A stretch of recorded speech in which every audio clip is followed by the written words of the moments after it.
السلام علیکم ورحمۃ اللہ وبرکاتہ۔ الحمدللہ نحمده ونستعینه ونستغفره ونعوذ باللہ من شرور انفسنا ومن سیئات اعمالنا من يهده الله فلا مضل له ومن يضلل فلا هادي له وأشهد أن لا إله إلا الله وحده لا شريك له وأشهد أن محمدا عبده ورسوله يا أيها الذين آمنوا اتقوا الله حق تقاته ولا تموتن إلا وأنتم مسلمون يا أيها الناس اتقوا ربكم الذي خلقكم من نفس واحدة وخلق منها زوجها وبث منهما رجالا كثيرا ونساء واتقوا الله الذي تساءلون به والأرحام إن الله كان عليكم رقيبا يا أيها الذين آمنوا اتقوا الله وقولوا قولا سديدا يصلح لكم أعمالكم ويغفر لكم ذنوبكم ومن يطع الله ورسوله فقد فاز فوزا عظيما أما بعد فإن خير الحديث كتاب الله وخير الهدي هدي محمد صلى الله عليه وسلم وشر الأمور محدثاتها وكل محدثة بدعة وكل بدعة ضلالة وكل ضلالة في النار أعوذ بالله من الشيطان الرجيم بسم الله الرحمن الرحيم ظهر الفساد في البر والبحر بما كسبت أيدي الناس ليذيقهم بعض الذي عملوا لعلهم يرجعون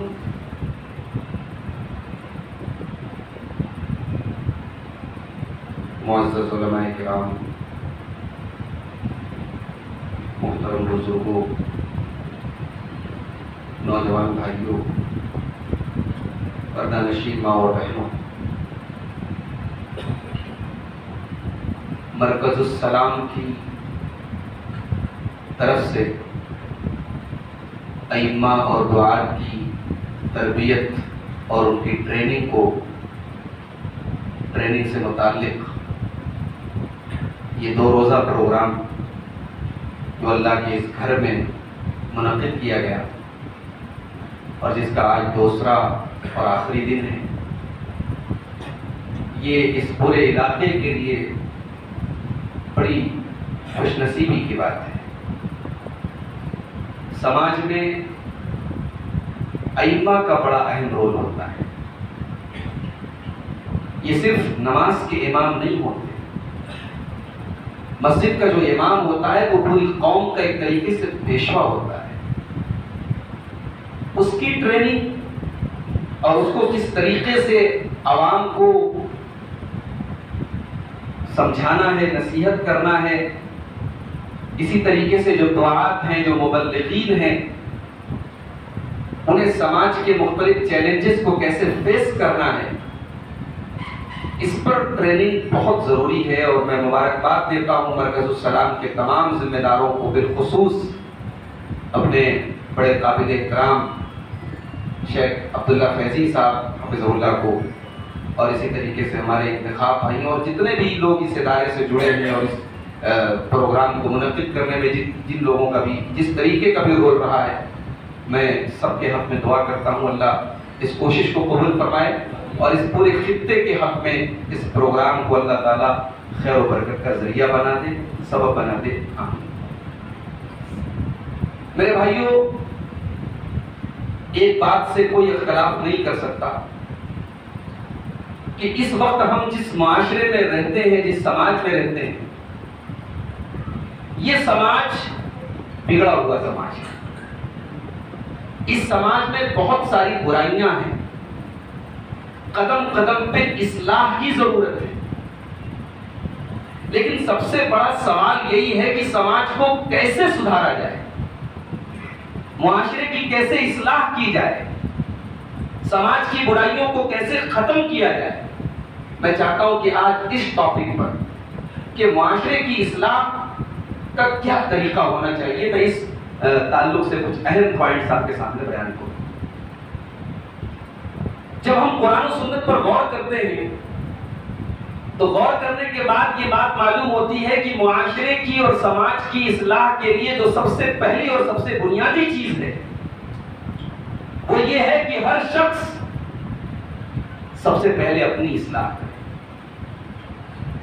ایسا نہ ہو کہ ہم اصلاح کا کام کرنے کے لیے اٹھیں مگر ہم شروعات دوسرے سے کریں اور اپنی ذات کو ہم بھول جائیں۔ یہ مسلمان کا طریقہ نہیں ہو سکتا، یہ مومن کا طریقہ نہیں ہو سکتا۔ قرآن کریم کا پہلا پارہ اٹھائیے، اللہ تبارک و تعالیٰ نے اہل کتاب کے علماء کو خطاب کرتے ہوئے فرمایا، أَتَأْمُرُونَ النَّاسَ بِالْبِرِّ وَتَنْسَوْنَ أَنفُسَكُمْ وَأَنْتُمْ تَتْلُونَ الْكِتَابَ۔ اے یہودیو، اے عیسائیو، تم دوسروں کو نیکی کا حکم دیتے ہو اور اپنے آپ کو بھول جاتے ہو، جبکہ تم اللہ کی کتاب کو، تم تورات اور انجیل کو پڑھا کرتے ہو۔ اللہ نے ان کے اوپر طنز کیا ہے کہ تم تو تورات کے عالم ہو، تم تو انجیل کے عالم ہو، تم ایسا کیسے کر سکتے ہو کہ اپنے آپ کو بھول جاتے ہو اور دوسروں کو تبلیغ کرتے ہو، دوسروں کو سمجھاتے ہو۔ اصلاح کا کام میرے بھائی اپنی ذات سے شروع کرو۔ چیریٹی بگنز ایٹ ہوم، نیکی اور خیرات کی شروعات اپنے گھر سے ہوتی ہے، اور ہمارا طریقہ الٹا ہے۔ ہماری نظر ہمیشہ دوسروں پر ہوتی ہے، ہماری انگلی دوسروں پر اٹھتی ہے، دوسروں کے چھوٹے چھوٹے عیب اور چھوٹی چھوٹی کمیوں اور خامیوں کو ہم زوم کر کے بڑا کر کے دکھانے کی کوشش کرتے ہیں اور اپنے بڑے بڑے عیبوں پر ہم پردہ ڈالتے ہیں۔ سماج ایسے نہیں سدھر سکتا میرے بھائی۔ سماج کی اصلاح کرنی ہے، معاشرے کی اصلاح کرنی ہے، سب سے پہلے اپنی اصلاح کرو، اپنے گھر والوں کی اصلاح کرو۔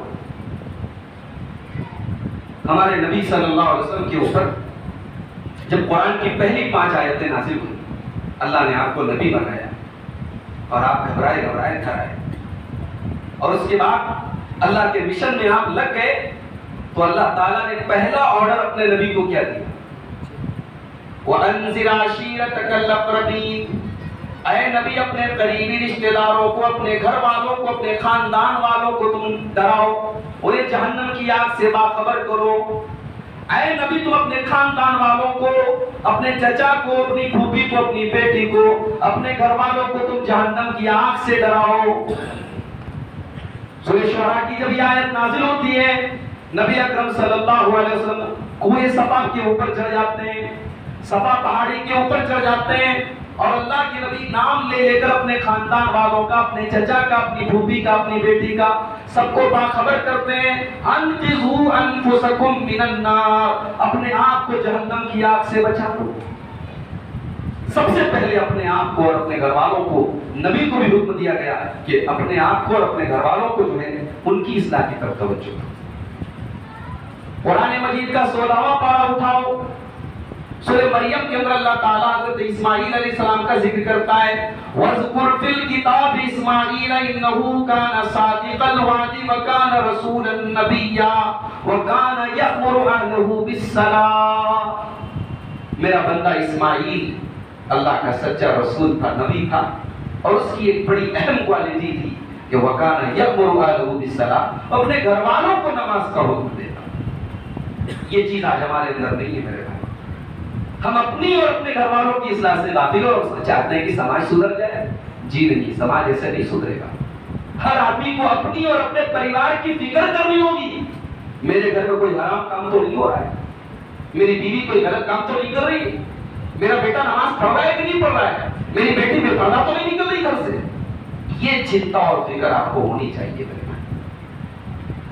ارے ہماری شریعت تو وہ شریعت ہے کہ اپنی اولاد کے حق میں شادی کے پہلے ہمیں فکر کرنے کی تعلیم ہے. شادی ہوئی نہیں ہے آپ کی، شریعت کہتی ہے نکاح کرنے والے ہو، شادی کرنے والے ہو، اپنے ہونے والے بچوں کے لیے جو ماں تم لاؤ گے، جس ماں کا تم انتخاب کرو گے، وہ ماں نیک ہونی چاہیے، دیندار ہونی چاہیے. اللہ کے نبی صلی اللہ علیہ وسلم صحیح حدیث میں فرماتے ہیں تخیروا لنطفکم، اپنے لطفوں کے لیے بہترین عورتوں کا انتخاب کرو، اپنی ہونے والی اولاد کے لیے اچھی عورتوں کا انتخاب کرو. اور صحیحین کی روایت ہے، بخاری اور مسلم کی روایت ہے، اللہ کے نبی صلی اللہ علیہ وسلم فرماتے ہیں کہ ایک عورت کی شادی جب ہوتی ہے تو 4 چیزیں اس کے اندر دیکھی جاتی ہیں: مال، خوبصورتی، خاندان اور دینداری. فاظفر بذات الدین، دینداری دیکھو تو کامیاب ہو جاؤ. ہمیں اپنی فیملی سے پیار ہوتا ہے میرے بھائی. اعظم گڑھ کا آدمی سعودی عرب میں کیوں کام کرتا ہے؟ مہارت پور کا آدمی دبئی میں کیوں کام کرتا ہے؟ ہزاروں کلومیٹر دور اپنے گھر بار وطن خاندان سے دور کیوں ہے؟ بچوں کو اچھی تعلیم مل جائے، بچوں کو اچھا کپڑا مل جائے، اچھی زندگی مل جائے. انسان اپنی جوانی قربان کر دیتا ہے، انسان اپنی زندگی کے قیمتی ایام قربان کر دیتا ہے. بچوں سے اتنی محبت ہے، بچوں کی دنیا بنانے کے لیے، بچوں کا فیوچر بنانے کے لیے، بیوی کے شوق پورے کرنے کے لیے ہم اتنی قربانی دیتے ہیں، اور بیوی بچوں کی جہنم کی آگ سے بچانے کے لیے کچھ نہیں کرتے. یا ایھا الذین آمنوا قوا انفسکم واہلیکم نارا، اے ایمان والو اپنے آپ کو اور اپنے گھر والوں کو جہنم کی آگ سے بچاؤ. وقودھا الناس والحجارہ، جہنم کی آگ کا ایندھن انسان اور پتھر ہوں گے.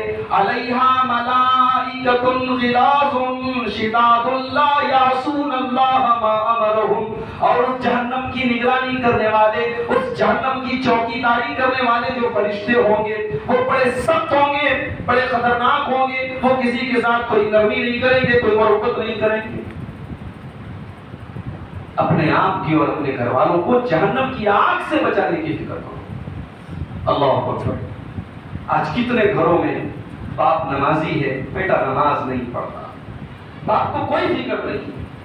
بیوی نمازی ہے، شوہر سے کبھی نماز کے لیے نہیں بولتی. بھائی شوہر جتنا گیا گزرا ہو، بیوی کی تو 2-4 باتیں مانتا ہے نا. بولو بھائی. ارے فرعون جیسا ظالم آدمی اپنی بیوی کی بات مان گیا.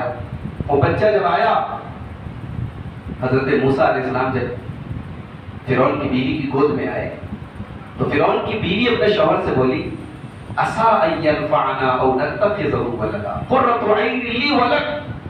اپنے شوہر فرعون سے کہتی ہے دیکھو یہ بچہ کتنا پیارا ہے، یہ میری اور تیری آنکھوں کی ٹھنڈک ہے، اسے ہم پال لیتے، اسے اپنا بیٹا بنا لیتے.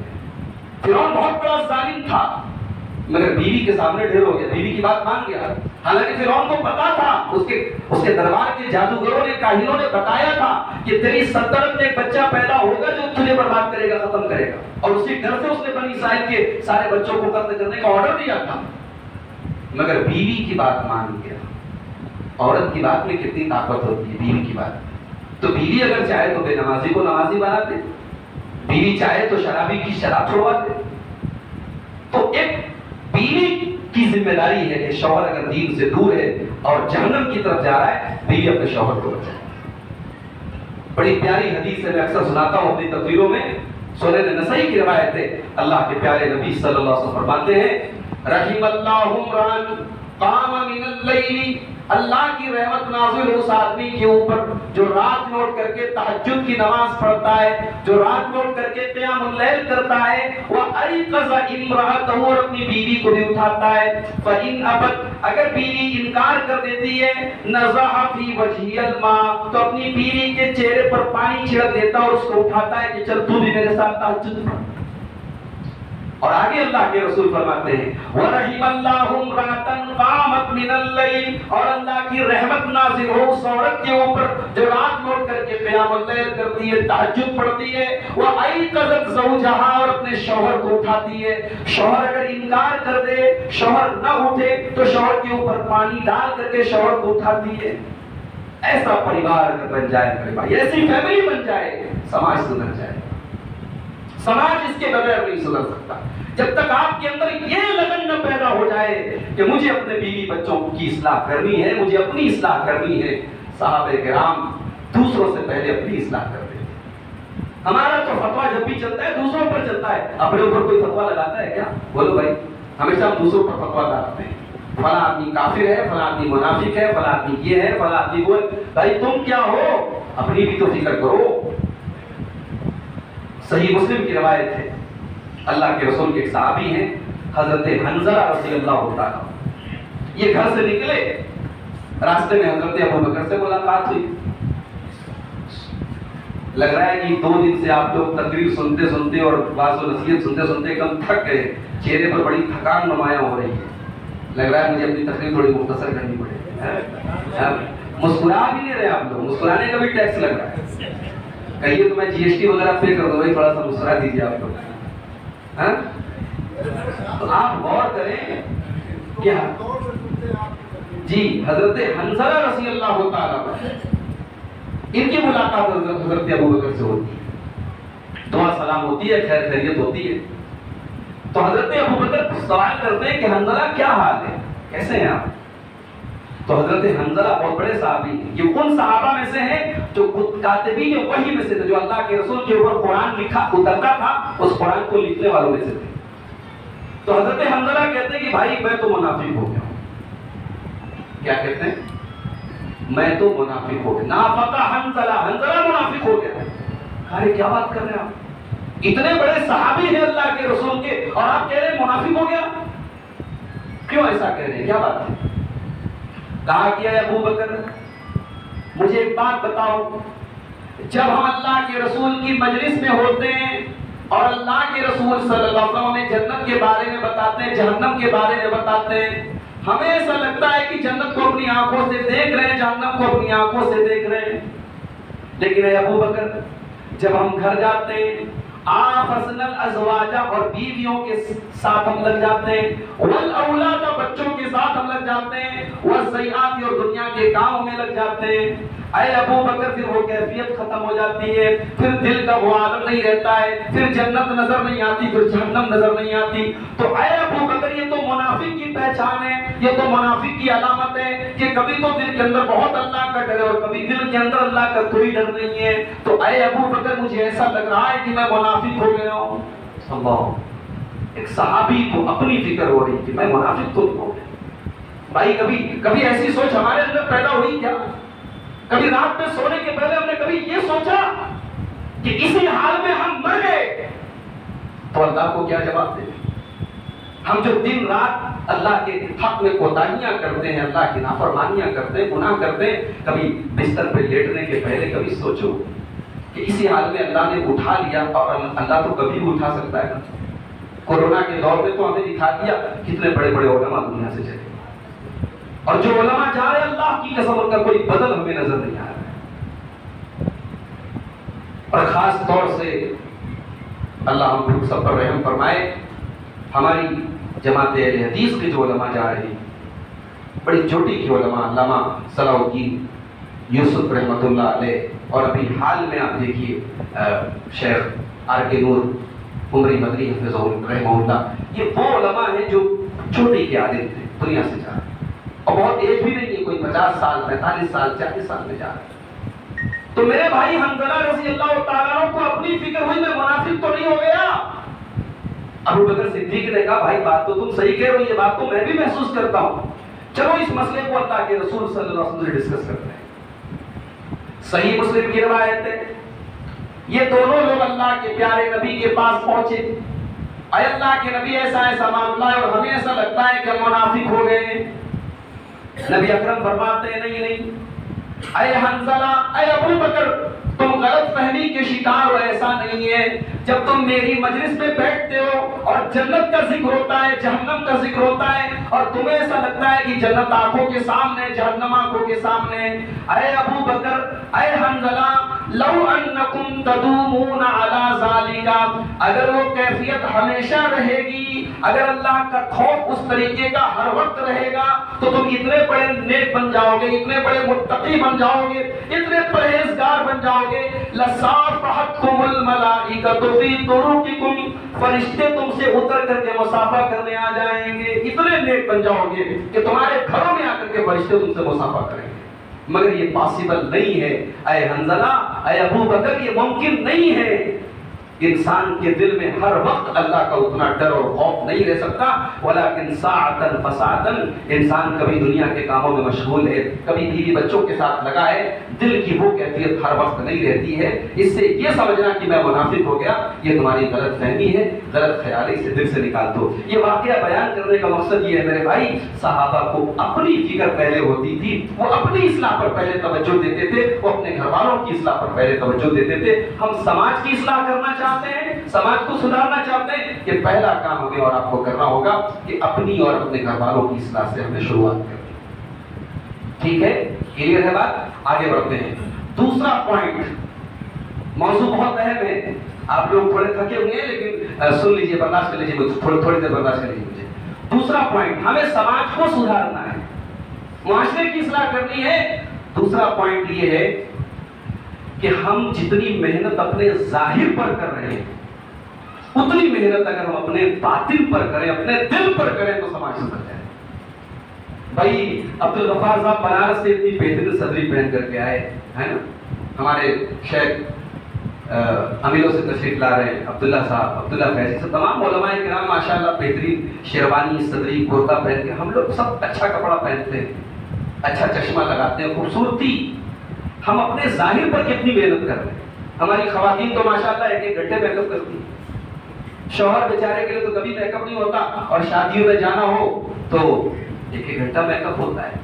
ظاہر پر بہت محنت ہو رہی۔ چہرہ ہم دھوتے ہیں تو پہلے تو لوگ صابن سے چہرہ دھو لیتے تھے، آج کل فیس واش سے چہرہ دھو رہے ہیں، ہے نا۔ پہلے لوگ جاتے تھے وہ سکہ صابن سے نہا لیتے تھے، اب تو 3 طریقے کا صابن بھی ہے، بدن پہ لگانے والا الگ ہے، سر کے لیے شیمپو الگ ہے، چہرے کے لیے فیس واش الگ ہے۔ ظاہر پہ بہت محنت ہو رہی ہے، چہرے پر بہت محنت ہو رہی ہے، لیکن یہ بات یاد رکھو، اللہ چہرے نہیں دیکھتا ہے۔ اللہ کے پیارے نبی فرماتے ہیں، صحیح مسلم کی روایت ہے، ان اللہ لا ينظر الى صورکم واجسامکم ولکن ينظر الى قلوبکم واعمالکم۔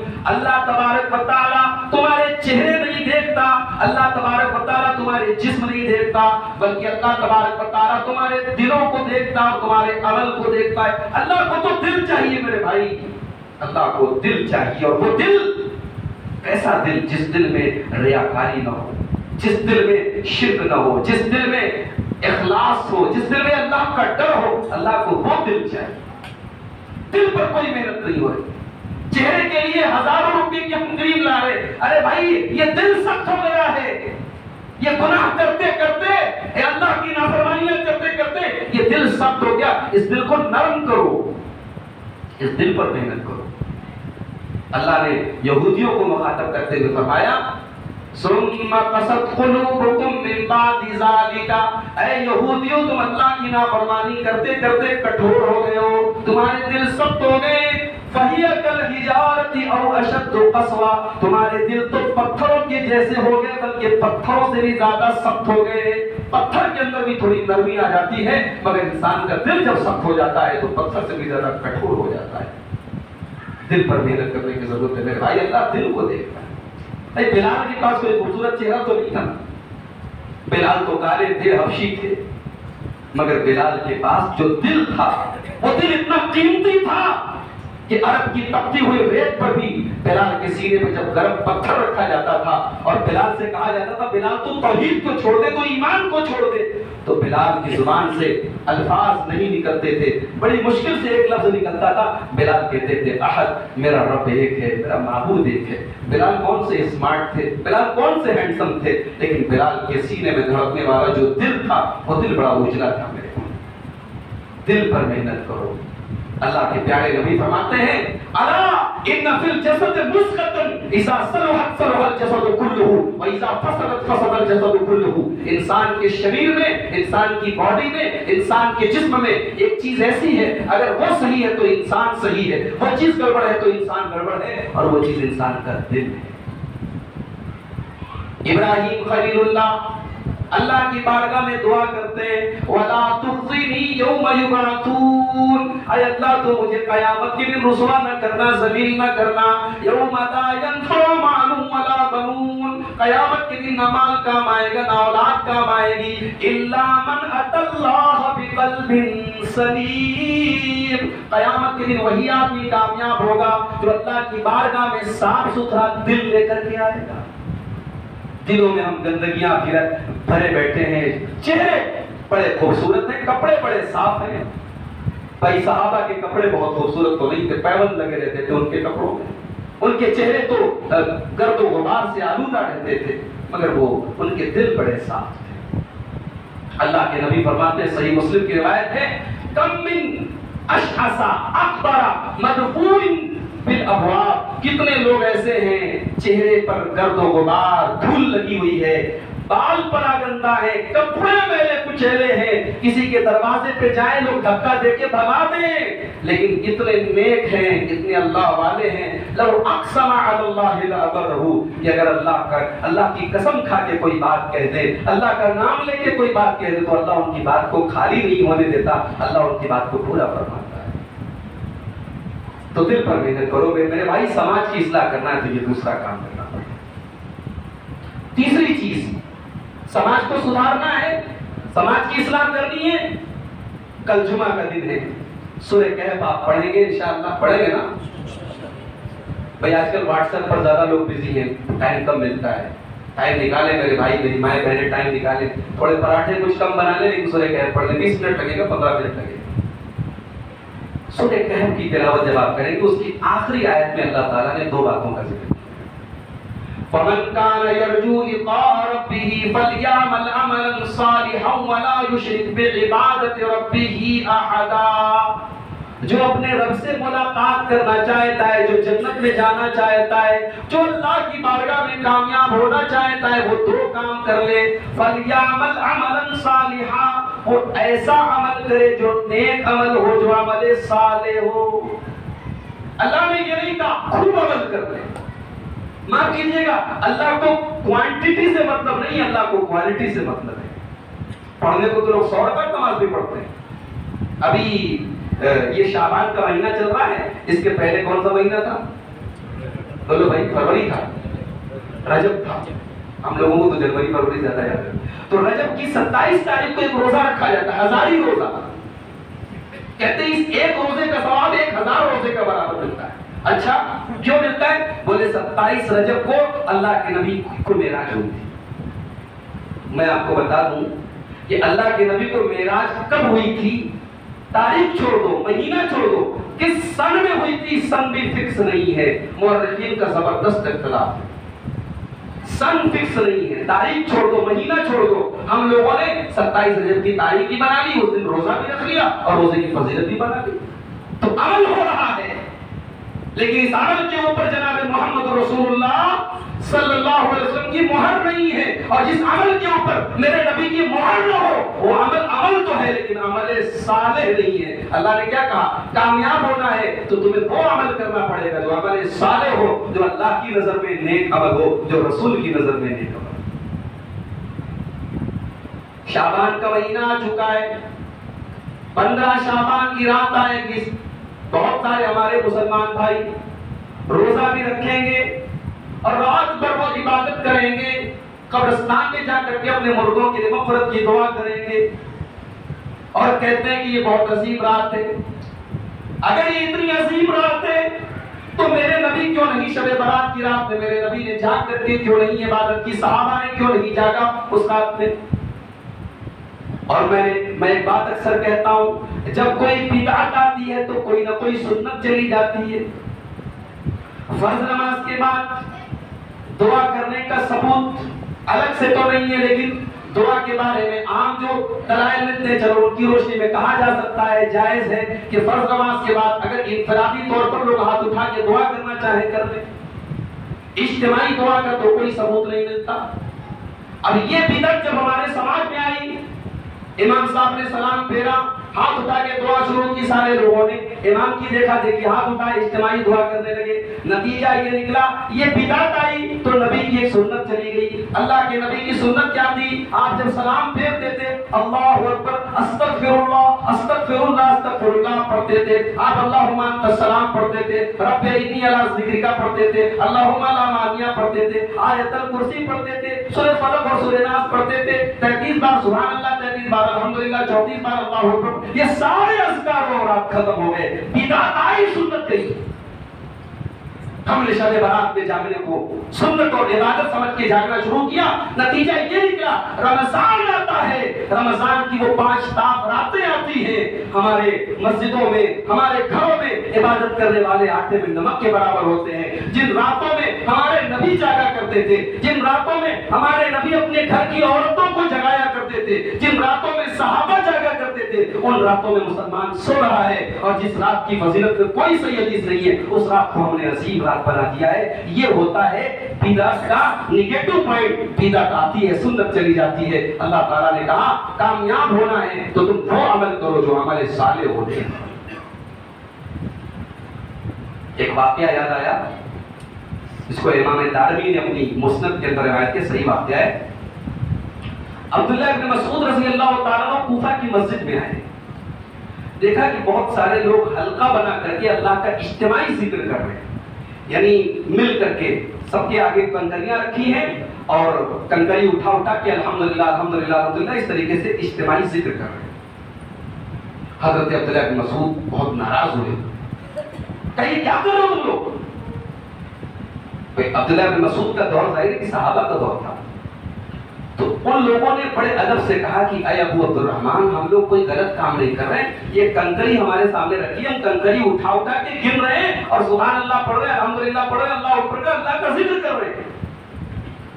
عبداللہ بن مسعود نے بڑے غصے میں کہا وَيْحَكُمْ يَا أُمَّةَ مُحَمَّدٍ، اے محمد صلی اللہ علیہ وسلم کی امت کے لوگوں، تمہارے لیے بربادی ہو، مَا أَسْرَعَ هَلَكَتَكُمْ، تم کتنے جلدی ہلاک ہو گئے، ابھی تو اللہ کے نبی کے کپڑے بھی پرانے نہیں ہوئے، ابھی تو نبی اکرم کے برتن بھی نہیں ٹوٹے، ابھی تو نبی اکرم کے صحابہ بھی تمہارے بیچ میں موجود ہیں، اور تم نے دین کے اندر نئے نئے کام نکالنے شروع کر دیے۔ کان کھول کر کے سن لو، یا تو تم نبی کے طریقے سے بہتر طریقے پر ہو، یا پھر تم ضلالت اور گمراہی کا راستہ کھول رہے ہو۔ بھئی دو ہی آپشن ہے، یا تو جو کام تم کر رہے ہو یہ نبی کے طریقے سے بہتر کام ہے، اور جب نبی کے بہتر طریقے سے بہتر کوئی طریقہ نہیں ہو سکتا، اس کا مطلب تم جو یہ کام کر رہے ہو گمراہی کا کام ہے، یہ بدعت ہے۔ اور اس کے بعد حضرت عبداللہ بن مسعود رضی اللہ تعالیٰ عنہ ان لوگوں کو برا بھلا کہتے ہوئے وہاں سے چلے گئے۔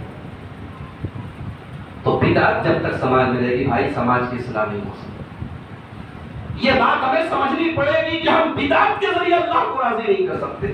ہم وہ کام جو نبی کی سنت کے خلاف ہو اس کام کے ذریعے ہم اللہ کو راضی نہیں کر سکتے، سماج کی اصلاح نہیں کر سکتے۔ تو اللہ نے کہا دو کام کرنا ہوگا، پہلا کام وہ عمل کرو جو عمل صالح ہو، اور دوسرا کام وَلَا يُشْرِكْ بِعِبَادَةِ رَبِّهِ أَحَدًا، اور اگر اللہ تعالیٰ کے یہاں کامیاب ہونا چاہتے ہو تو اپنے رب کی عبادت میں کسی کو شریک نہ کرو، شرک نہ کرو، شرک مت کرو۔ شرک اگر ہے تو باقی برائیوں سے بعد میں روکا جائے گا، پہلے شرک سے روکا جائے گا۔ بھائی کینسر ہے نا، تو کینسر خطرناک بیماری ہے، لا علاج بیماری ہے، یہ کہہ لیجیے کہ انسان کو مار ڈالنے والی بیماری، تو پہلے کینسر کا علاج کریں گے، پہلے بخار زکام پر توجہ دیں گے۔ یہ وہ گناہ ہے شرک کہ اللہ کے اس کی معافی نہیں۔ شرک وہ گناہ ہے کہ اگر توبہ کیے بغیر آدمی مر گیا تو اس کی مغفرت کی دعا نہیں کر سکتے۔ شرک وہ گناہ ہے کہ اگر کر کے آدمی مر گیا تو قیامت کے دن رسول اکرم صلی اللہ علیہ وسلم کی شفاعت بھی نصیب نہیں۔ صحیح بخاری کی روایت ہے، نبی اکرم سے پوچھا گیا ہے اللہ کے نبی قیامت کے دن وہ کون سا خوش نصیب ہوگا جس کی آپ شفاعت کریں گے؟ اللہ کے نبی فرماتے ہیں کہ قیامت کے دن وہ خوش نصیب جس کی میں شفاعت کروں گا، من قال لا الہ الا اللہ خالصا من قبل نفسہ، جو دل کی گہرائی سے اخلاص سے لا الہ الا اللہ کہے، توحید پر رہے اور توحید پر اس کا خاتمہ ہو، اس کی میں شفاعت کروں گا۔ مشرک کی شفاعت بھی نہیں کریں گے اللہ کے رسول صلی اللہ علیہ وسلم۔ تو شرک اور بدعت یہ دو بڑے کینسر ہیں سماج کے، ان کو جب تک ختم نہیں کیا جائے گا اور ان کی اصلاح کی کوشش نہیں کی جائے گی میرے بھائی، سماج کی اصلاح نہیں ہو سکتی۔ تو یہ تیسری چیز ہے جو ہمیں اپنے دماغ میں بٹھانی ہوگی کہ اگر ہم یہ چاہتے ہیں کہ سماج سدھر جائے، سماج کی اصلاح ہو جائے، تو ہمیں شرک اور بدعت کو سماج سے ختم کرنا پڑے گا، سماج سے مٹانا پڑے گا۔ نمبر 4، سماج کو سدھارنا ہے، چوتھا کام ہمیں یہ کرنا پڑے گا کہ قرآن و حدیث میں جو حقوق بتائے گئے ہیں، اور خاص طور سے جب ہم حقوق کی بات کرتے ہیں تو حقوق اللہ بھی شامل ہے اس کے اندر، اور حقوق العباد بھی شامل ہے۔ حقوق اللہ نماز ہے، حج آپ کرتے ہیں، روزہ آپ رکھتے ہیں، یہ ساری چیزیں حقوق اللہ سے ریلیٹڈ ہیں۔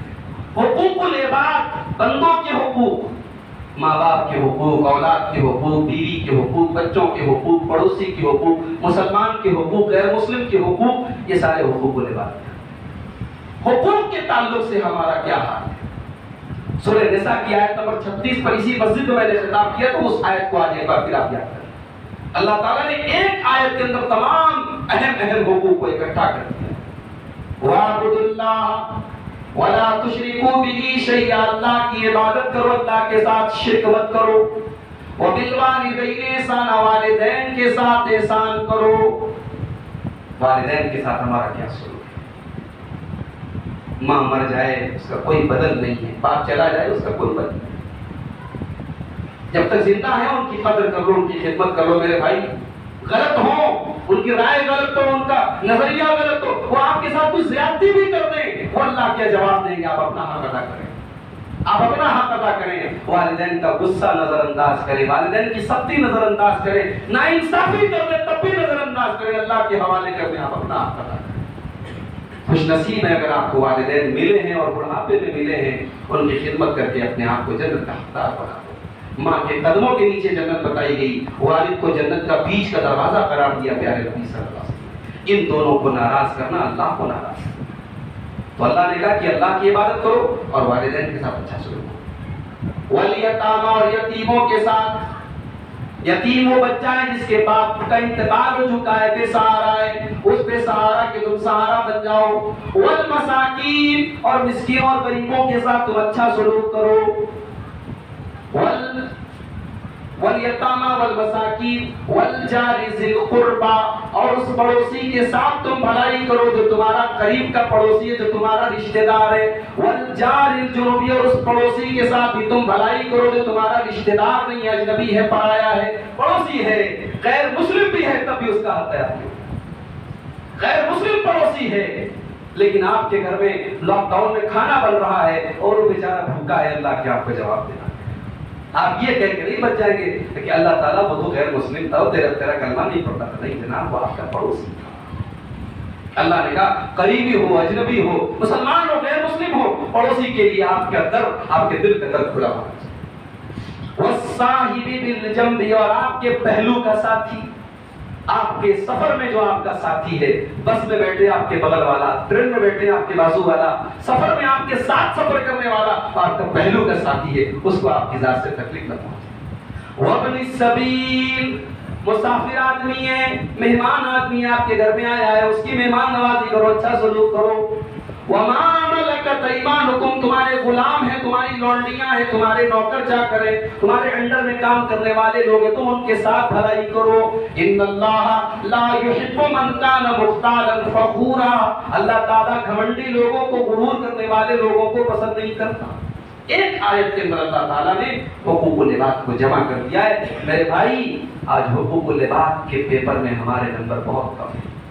ایگزام ہوتا ہے نا بچوں کا، تو بچوں کو جب کامیاب ہوتے ہیں نا تو یہ دیکھا جاتا ہے سارے سبجیکٹ میں نمبر کتنا ہے۔ اب بھائی میتھ میں بڑے اچھے نمبر ملے، انگلش میں بڑے اچھے نمبر ملے، اور پتہ لگا کہ کسی ایک سبجیکٹ میں 0 ہے۔ ہمارا وہی حال ہے۔ ہم میں سے کتنے لوگ ہیں کہ ماشاءاللہ نمازی ہیں، تہجد گزار ہیں، بڑے نیک ہیں، لیکن حقوق العباد میں پیچھے۔ حقوق کا خیال رکھو میرے بھائی، اپنے بیوی بچوں کی، اپنے والدین کی، اپنے رشتہ داروں کی، اپنے پڑوسی کے حقوق ادا کرو۔ تو یہ چوتھی چیز ہے، اس کی اصلاح کیے بغیر ہم سماج کی اصلاح نہیں کر سکتے۔ آگے بڑھتے ہیں نمبر 5، سماج کو سدھارنے کا 5واں نسخہ سماج کو سدھارنا اور سماج کی اصلاح کرنی ہے۔ جناب علی، آپ کے معاملات کیسے ہیں؟ آپ کا لین دین کیسا ہے؟ آپ کے گھر میں جو کھانا آ رہا ہے وہ کمائی آ رہی، کمائی کیسی ہے؟ باپ اس پر ناز نہ کرے بیٹا بہت کماتا ہے، باپ اس پر ناز کرے بیٹا حلال کماتا ہے۔ رشوت کا پیسہ، سود کا پیسہ، بیاج کا پیسہ، جوئے کا پیسہ اگر گھر میں آ رہا ہے، آپ اپنی دنیا تو کما رہے ہیں، گھر تو عالیشان بنا رہے ہیں، لیکن آخرت اپنی تباہ کر رہے ہیں۔ اللہ کے پیارے نبی فرماتے ہیں جس جسم کے اندر حرام کی کمائی پہنچ جائے وہ جسم جنت میں نہیں جائے گا۔ فَالنَّارُ أَوْلَىٰ بِهِ، جہنم کی آگ کا حقدار ہے وہ جسم۔ میرے بھائیوں، اپنی کمائیوں کو حلال کرو اور حرام کمائی سے اپنے آپ کو بچاؤ۔ اپنے بچوں کو حرام کمائی کھلا کر کے ان کی رگوں میں حرام کا خون مت دوڑاؤ۔ اپنے بچوں کی اور اپنی آنے والی نسلوں کی عبادتوں کو برباد مت کرو۔ جب کمائی حرام ہوگی نہ نماز قبول ہوگی نہ دعا قبول ہوگی۔ انسان کی کمائی سے اس کی نماز اور اس کی دعائیں قبول نہیں ہوتی اللہ کی بات حرام کمائی سے۔ تو ہمیں اور آپ کو اپنے معاملات کو ٹھیک کرنا ہے۔ نمبر 6، سماج کو سدھارنے کا چھٹا نسخہ، حقوق ہم ادا کر رہے ہیں، معاملات بھی ٹھیک ہیں، مگر جناب اخلاق بہت خراب ہے۔ کوئی ملتا ہے تو کہہ کے جاتا ہے کہ یہ آدمی بہت بد اخلاق ہے۔ اللہ کی قسم، میرے نبی نے جو اسلام پھیلایا تو میرے نبی اور صحابہ نے اپنی نماز سے لوگوں کا دل نہیں جیتا ہے، اپنے ماتھے کے سجدے سے لوگوں کا دل نہیں جیتا ہے، اپنی لمبی داڑھیوں سے لوگوں کا دل نہیں جیتا ہے۔ میرے نبی اور صحابہ نے اگر دل جیتا ہے تو اخلاق سے دل جیتا ہے۔ انڈونیشیا میں آج پوری دنیا میں سب سے زیادہ مسلمان انڈونیشیا میں کوئی مسلمان فوج نہیں ہوئی، کوئی جنگ نہیں ہوئی، کوئی لڑائی نہیں ہوئی۔ آج پوری دنیا میں سب سے زیادہ انڈونیشیا میں مسلمان ہیں۔ تاریخ اٹھاؤ، مسلمان مبلغین پہنچے، داعی پہنچے، اسلام کی دعوت دی، ان کے اخلاق سے متاثر ہو کر کے لوگوں نے اسلام کو۔ ہمارے ہندوستان میں جب یہاں ہمارے غیر مسلم بھائیوں میں ایک طبقہ ایسا تھا جس کے ساتھ چھوٹ چھات کی جاتی تھی، جس کے ساتھ بیٹھ کر کے پانی پینے کو حرام سمجھا جاتا تھا، جس کو مذہبی تعلیم سے منع کیا جاتا تھا، ہندوستان میں جب عرب سے تجارت اور بزنس اسٹارٹ ہوا اور مسلمان یہاں کے ساحلوں پر اترے، ان کے اخلاق سے اور اسلام کے اندر جو مساوات اور اسلام کے اندر انسانوں کو جو برابری کا جو حق دیا گیا ہے، جب یہ تعلیم اور یہ اخلاق جب ہندوستان میں پہنچا، لوگ جھوک در جھوک اسلام میں داخل ہوئے۔ میرے بھائی، آج ہمارا اخلاق کیسا ہے؟ آج اس ملک میں ہماری جو پوزیشن ہے، جو حالات ہیں، میں بڑے بصیرت کے ساتھ یہ بات آپ کے سامنے کہتا ہوں کہ ان حالات کا علاج ہم جذبات سے نہیں کر سکتے، ہم سیاست سے نہیں کر سکتے۔ اس سے برے حالات تھے مکہ کے، ہمارے نبی صلی اللہ علیہ وسلم نے اور صحابہ نے اپنے اخلاق سے لوگوں کا دل جیتا ہے۔ ظالم سے لیا ظلم کا بدلہ نہ کسی وقت، مارا بھی تو اخلاق کی طرح۔ قیامت کے دن میزان عمل پر، اللہ کیا عمل کے ترازو پر سب سے وزندار چیز، سب سے بھاری چیز اگر کوئی ہوگی تو انسان کے اخلاق ہوں گے۔ ترمذی کی صحیح روایت ہے، اللہ کے پیارے نبی فرماتے ہیں ما من شیء یوضع فی المیزان اثقل من حسن الخلق، قیامت کے دن سب سے بہترین، سب سے وزندار چیز اگر کوئی انسان کے نامہ اعمال میں ہوگی تو وہ انسان کا اخلاق۔ ہمیں اپنے اخلاق پر توجہ دینے کی ضرورت ہے میرے پیارے۔ 6 چیزیں ہو گئی۔ نمبر 7، سماج کو سدھارنے کا 7واں نسخہ۔ کسی بھی سماج کا سب سے امپورٹنٹ حصہ ہوتا ہے اس سماج کے نوجوان، اس سماج کا یوتھ، اس سماج کا یووا ورگ۔ سماج کو تباہ کرنا ہے، نوجوانوں کو تباہ کر دو۔ سماج کو بنانا ہے، نوجوانوں کو بنانا ہے۔ آج ہمیں اور آپ کو اس پر غور کرنا پڑے گا، ہمارا نوجوان کہاں ہے؟ کون سی ایسی برائی ہے جس میں ہمارا نوجوان لت پت رہی ہے؟ دین سے دور، اخلاق سے دور، قرآن سے دور، حدیث سے دور۔ یونیورسٹی اور کالجوں میں پڑھنے والے ہمارے نوجوان لڑکے لڑکیاں شرکیہ تہواروں میں غیر مسلموں کے ساتھ شامل ہوتے ہیں۔ ہماری اور آپ کی گھروں کی لڑکیاں جنہیں ہم بڑے شوق سے مہنگی فیس دے کر کے اعلیٰ تعلیم دینے کے لیے کالجوں میں داخل کرتے ہیں، وہ ہماری بہنیں اور ہماری بیٹیاں جب کالجوں میں جاتی ہیں اور غیر اسلامی کلچر کو دیکھ کر کے اتنا متاثر ہو جاتی ہیں کہ کتنے واقعات ہوئے ہیں غیر مسلموں کے ساتھ، اپنے دین اور ایمان کا سودا کر کے بھاگ بھی چکی ہیں مسلمان گھروں کی لڑکی۔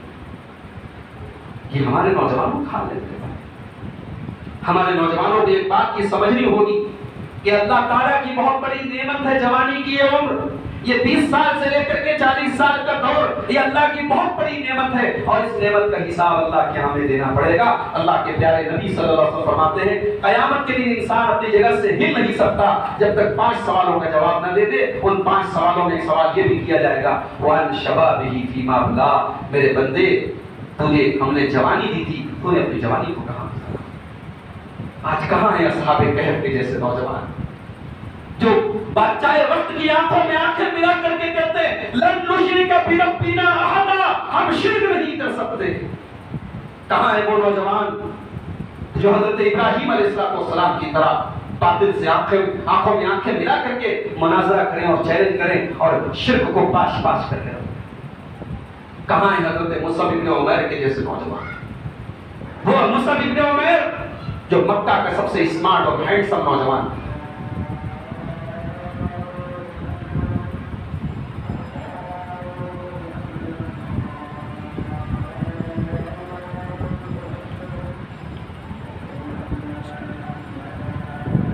مصعب ابن عمیر کے جیسے نوجوان کہاں ہیں؟